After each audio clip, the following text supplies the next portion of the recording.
I'm Sophie Foster, and welcome to Can We Talk About That, the Oxford County podcast where we break down gender-based violence in our everyday lives. For today's episode, I'm sitting down with a representative from the Oxford Sexual Assault Services, OSAS, here in Oxford County. This is, for me, a really exciting episode. I think that sexual violence is something that we normally don't feel very comfortable talking about, and the guest that we have on today is casual, she's outgoing, she's funny, and I just think that she brings the energy that I was wanting for our podcast, in the sense that it's an unsafe, uncomfortable topic. And so, of course, I will have a trigger warning for this episode as we are talking about sexual violence, but I do want you to know that we tried our best to make this an accessible and kind of inviting episode to talk about. Again, it's like sitting on the couch, having a cup of coffee with friends, but also learning about the services and kind of information about the topic. My trigger warning for today is that we are talking about things like sexual violence, sexual assault, trauma, abuse, and consent. These are uncomfortable situations and topics, and if you need any help to kind of process what you heard in this episode, please call the DASO crisis line. The toll-free number is 1-800-265-1938. It's open 24/7, it's free, and it's confidential. Please like, subscribe, and share these episodes as we learn together and break down gender-based violence. For today's episode, I'm sitting down with Sarah Ferguson from Oxford Sexual Assault Services, OSAS, and she's a registered psychotherapist there. Yes. So our episode today is called What Support After Sexual Violence Actually Looks Like, and what it looks like to access OSAS. So let's start super basic. What even is OSAS, and who can reach out to you?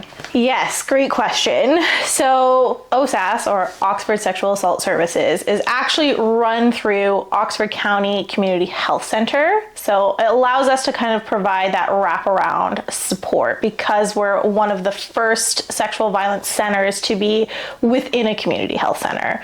So, we have access to things like addiction services, housing, outreach, we have primary care, physiotherapy. So it's kind of this wonderful way that we can kind of allow our clients or those accessing OSAS to have so much support. So not only do they have access to that, but we also kind of get the benefit of being in a community health center. We can then kind of liaise with primary care as well. So we have a really great relationship with our regional partners at St. Joseph's in London. So we can kind of allow clients, so to speak, to get that medical care in London for their initial few appointments and then come to the community health center to do that follow-up care too. So, STI testing, medication, all of that. And we're actually one of the first in the province to bring that follow-up care closer to home. So Oxford County, as much as we don't have all of the supports, we do have some really exciting supports.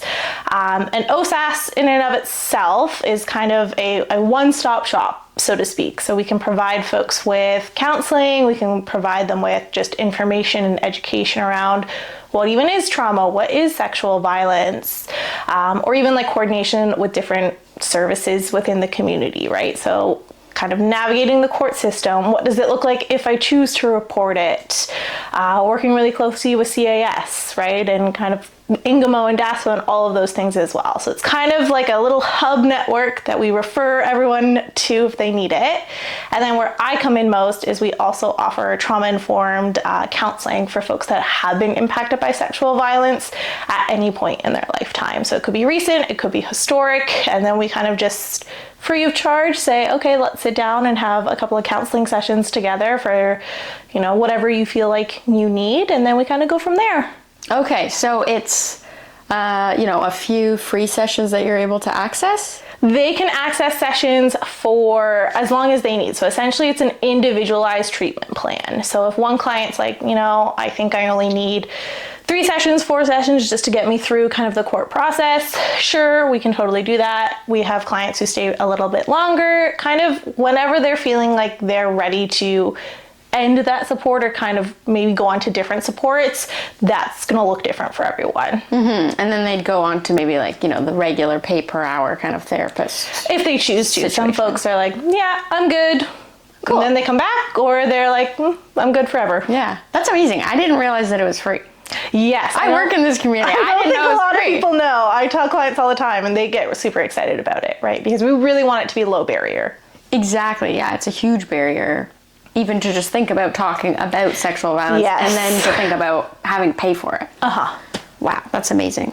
Okay, so to back up, you mentioned, you can help even just teach what sexual violence is and what it looks like. Yes. Can you maybe explain that a little bit just for me and for our audience? Yeah, it's of course. more than just assault. Yes. So what is sexual violence? So kind of the broad definition, so to speak, is like any sexual act that happens without consent, right? So if it's physical, it's psychological, and it targets someone's sexuality, we would encompass that as sexual violence. So kind of everyone thinks of assault, rape, childhood sexual abuse, but it can also be things like stalking, indecent exposure, cyber harassment, all of those different types of things all fall under that umbrella in there too. Mm-hmm. Well, and I think many of us have experienced it and maybe wouldn't know to name it that. Yeah, I mean, unfortunately, I think it's 1 in 3 girls and women experience sexual violence in their lifetime and 1 in 9 men and boys. Mm-hmm. So it's a lot more common than I think people realize it. And I think, like you said, it's maybe because they don't have the name sexual violence to say, oh, this happened. Exactly. I don't even know what it is. Yes. And then how much higher would those numbers be if people knew to name it? Yeah. Yeah, that's a whole other conversation. That's a whole other conversation. Episode 2. Episode 2, yes. Okay, so you mentioned consent. Yes. I'd love if you could maybe walk us through what consent really means, because I think obviously consent is huge right now. Everybody seems to be talking about consent, and a lot of people still think it's just, yes or no. Yes, and I think one of the best ways I've actually seen consent broken down is a YouTube video. I think it's called T Consent. I love that video. It's my favorite video to kind of break it down because, like you said, I think folks kind of think, oh, consent, yes or no. But if we think of like consent as like asking someone if they want a cup of tea, right? If they come over to my house, they say, do you want a cup of tea? And they give me that 100% enthusiastic yes. Oh yeah, we're gonna have tea, right? If we think about it as having sex, if I get that 100% enthusiastic yes, there we go. But it also kind of then breaks consent down to say, someone can come start their cup of tea or start having sex and then change their mind. We're not going to force them to finish their cup of tea, right? If I say, do you want your cup of tea? And he's like, nah, I'm not feeling it anymore. I'm not going to kind of say, well, no, you have to. Yeah. Right? It also kind of talks about the fact of like when someone is unconscious, they can't consent, right? We're not going to give someone that's asleep or, too drunk and passed out a cup of tea, right? We're not going to have sex with them because they can't consent to that. It also talks about the fact of just because you come over to my house and have a cup of tea one time, that doesn't mean every time you come over to my house, you're going to want that cup of tea, right? It's just because I said yes to sex once or one sexual act, it doesn't mean I'm going to say yes to every sexual act with this person every single time, right? So I think folks also need to kind of understand that consent is ongoing, and it doesn't have to be kind of that formal, like, yes, right? Like, consent can be sexy. We can talk about it and have it happen within sex that's still very normal. Yes, it doesn't have to be, sign this form. Yeah, right? Like, what do you want to do? This, that, or this? We can kind of make it just part of having sex in general. And I think, too, right, it also kind of talks about the fact that, just because I say yes, and my body's maybe not saying yes, that's where clarification needs to happen, right? Where it's like, I can say yes, but, I'm feeling really closed off or I'm not sure about it. Maybe that's where we need to slow down and seek that clarification in there too. Mm-hmm. Yeah, it's all about communication and respecting, oh, maybe they're into it, maybe they're not. Yeah. And just kind of valuing their experience. Oh, 100%. And I think too, right, we can get into that nuanced conversation of like, even if you're in a committed relationship with someone, that doesn't mean they have consent all the time, right? Mm-hmm. Like you have rights to your own body. And like you said, just that communication piece of like, do you want to do this? If not, that's okay. We can do something else and going from there. Yeah, exactly. Yeah, I love the tea video. I will put a link for the tea video as you should. This podcast description. So let's say someone's listening to our episode and they're thinking, I think I might need help, but I don't want to talk to anyone yet. I don't want to talk about it. I just am not ready. What would you say to them? I think even just having that thought is such a courageous thing to even start with. You know what I mean? So if it's safe for them to do so, just even exploring like the OSAS website, for instance. You know, I know it's super scary to make that first initial call, but getting the information and just knowing the support is there, I think is a huge first step. And I also, you know, really try to emphasize for folks too, right? There's no timeline for seeking out help, right? It's often not until, you know, people are much older, out of these abusive relationships, that they feel safe enough to reach out for the help. So it's kind of, we're there when and if you choose to seek out that support, and we operate on your timeline. So if you make the initial call and, you know, you're not quite ready to begin counseling, for instance, that's okay. If you are doing counseling and you need to take a break, that's okay too. Mm-hmm. Yeah, I love that you said, you know, it's not a timeline. Yeah. Because sometimes, I say this in almost every one of these episodes, you don't process what happened until later. Yeah. And know to name it. Exactly, right? Like when you're so in it, it's really difficult to even, you know, get through the day, let alone be like, oh, I have therapy Tuesdays at 2 to talk about this. Yes. Yeah, it's daunting. Yeah. Mm-hmm. So let's say they're listening and then think, you know what, Sarah seems cool. I could go talk to her. Cool. What happens, let's say I reach out. What's the process look like? So I go on the website and maybe I send an email. Yeah, so we try really, really hard to get back to folks within a week of them reaching out through their preferred contact, right? So if you send us an email to that, you know, OSAS at, you know, oxchc.ca, we're going to email you back. If you give my colleague Laura a call, I think her number is 226-232-6149. Look at me go on Good that. job. She'll give you a call back. Or if you text, it'll be through text. One thing we do like to point out, though, for folks reaching out, if it's urgent or if it's a crisis need, we really, really encourage folks to reach out to our partners at DASO with their crisis and information line. Because, you know, if, let's say, a sexual assault just happened and they're thinking about pressing charges, well, their evidence collection kind of needs to happen within a certain window of time. Or if there's immediate safety concerns, we want to make sure that they're speaking to someone in that moment. So if it's crisis or it's urgent, reach out to DASO. However, they might get in touch with Laura, or, you know, someone watching can kind of get in touch with Laura through whatever means they feel comfortable with. Laura's going to give them a call back, a text back, an email back, whatever that looks like, and kind of just have that initial conversation of, you know, like, what kind of supports are you looking for? Some folks are like, I just need help navigating the legal system. Or, you know, they might even say, like, I don't even know what this is. Is this sexual violence that I experienced? Some folks kind of come to my door and, you know, say, this happened, I really need to talk to someone about it. So Laura kind of assesses them, so to speak, figures out what their needs are, and then we set up, you know, like an intake appointment for counseling if that's the option that they want to choose.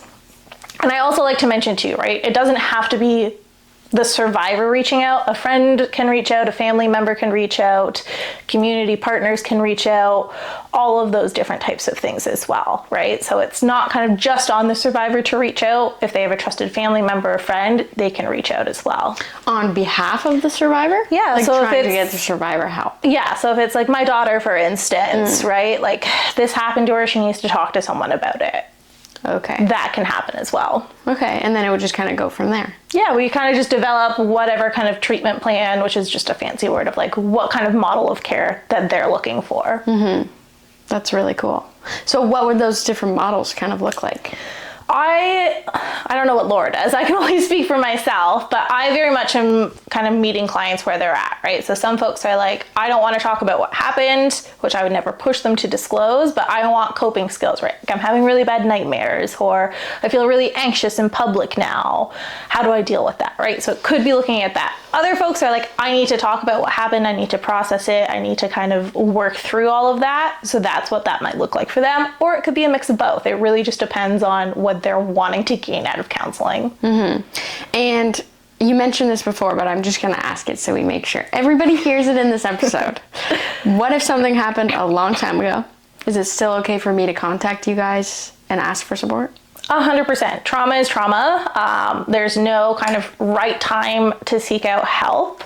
I think we've kind of been talking about, right? It's not until sometimes after the fact that we even have the words to name what it is and know that we want that support. So there's no kind of timeline to recovery. There's no kind of red tape around, oh, it happened too long ago, you can't access services. We try really hard to allow everyone in Oxford County who's been impacted by sexual violence at any point in their life to get that support that they might need. Mm-hmm. And sorry, one more clarification. Mm-hmm. Are men and women able to access the services, or is it just women and children?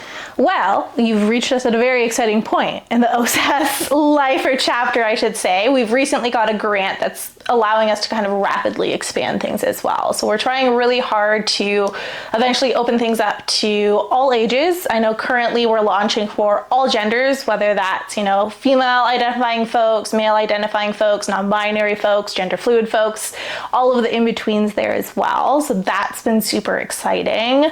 We're kind of really trying hard to be more accessible. And I think eventually the vision is to kind of allow even family supports, right? For non-offending parents to get some help with their kiddos who might have been harmed. Wow, that's huge. That's the dream. We love the dream. That's where we want to be. We do. Okay, so I think also, let's imagine someone's listening. A lot of people feel like their story isn't bad enough to get this support. And that might be a way of coping too, of it's not what I saw in that movie one time. Yeah. So my story's not bad enough to access these services. Yeah. What would you say when someone says that? Yeah, I think too, like you said, right? Sometimes you hear the narrative of they didn't hit me, so I don't need support. Or, it's not bad enough. And I think that kind of comes from the internalized shame that a lot of folks feel, right? And I always like to give the metaphor of we're not fishing here. My fish isn't bigger than your fish. Trauma is trauma, right? No matter what that looks like. And I think that question of, is it bad enough, or my story is not bad enough, could be a really great place to even start counseling, right? What does it mean to have something be bad enough? What about, because I feel like this kind of goes along in the same line of thought, is I should have done this, I should have done that, it's my fault. Yeah. And kind of blaming yourself for what happens. I think that's a huge piece of how survivors kind of think of themselves maybe after something like this happens. Yeah, I think it's a really common experience for folks impacted by trauma, right? I always say you got the bad case of the shoulds, right? You're shooting all over yourself, so to speak, right? I should have done that. I shouldn't have done this. I could have done that or I would have done that if I had known, right? And I think should, could, would are all our expectation words, right? And when we don't live up to our own expectations or society's expectations, well, we often feel really bad about ourselves. And then when we feel bad about ourselves, we experience shame, right? So shame and should are kind of best friends that are really, really hard to deal with, right? So I think, for folks listening to this and maybe being like, well, yeah, I'm having some of these thoughts, these could all be wonderful places to start their counseling journey if they feel comfortable to do that, right? Even just saying, well, I should have left. Well, maybe at the moment, staying was the safest option for you, right? And kind of destigmatizing that too. Yeah, or maybe staying was the fun option, you were at a party and you were having fun, that's not your fault. Right? That you stayed a little bit longer. I should have known they put something in my drink, right? Hindsight is always going to be there, right? And it's, I think, kind of allowing folks to process through the fact of maybe they did the best they could with the information they had at the time. Yeah, it's so hard to process. Yeah. But it's so amazing that we have OSAS, because you're right, many communities don't have something like this. Especially more rural communities, right? It's this one program serving all of Oxford County, right? That's a huge population, and we know, similar communities with similar population breakdowns have way more services than we do. So I think it's amazing that we're starting to really push for more care for folks in this huge area that's so underserved. Oh my gosh, yes. And just as an announcement too, Sarah is newer at OSAS. Yes. And OSAS has been one person for a very, very long time. Yes, I think Laura's been holding down the fort for quite a few years just by her lonesome. So it's very exciting that I can kind of relieve some of that for her and provide a little bit more care too. Mm-hmm. And we can build and grow the services like you mentioned. So for our last question to kind of wrap up the episode, what's maybe one thing you wish more people knew about sexual violence and getting through it? I think the main thing is like the blame is not on the survivor, right? And I think that's the huge piece. There are services there, and I think when we start talking about it, it's really challenging that narrative because shame lives in secrecy and silence, right? So when we name what sexual violence is and we talk about the impact of trauma for folks that experience sexual violence, we're really taking the power away from the perpetrator, right? And then handing the narrative back over to the survivor and allowing them to receive the support that they truly need in that moment. Mm-hmm. Yeah, it's huge. Yeah. Well, thank you so much for coming on this episode. I think that we definitely needed OSAS to come on, and I think this service is amazing, and there's so much opportunity in it, and I'm just excited to share with our community that we have this service. So thank you again. Thank you. Thank you so much for listening to this episode of Can We Talk About That? Please feel free to leave a comment or share your thoughts below. We would love to hear from you and hear maybe what other topics you'd like to know about or learn about, and just kind of what you're getting from these episodes. If anything in this conversation maybe brought something up for you that you need help processing or need advice on, please call the DASO Crisis Line, Domestic Abuse Services Oxford. The toll-free number for the crisis line is 1-800-265-1938. It's open 24/7, it's free, and it's confidential. We'll be back with more conversations that hopefully help us to unpack gender-based violence and what it looks like in Oxford County. Thanks for watching, and we'll see you on the next episode.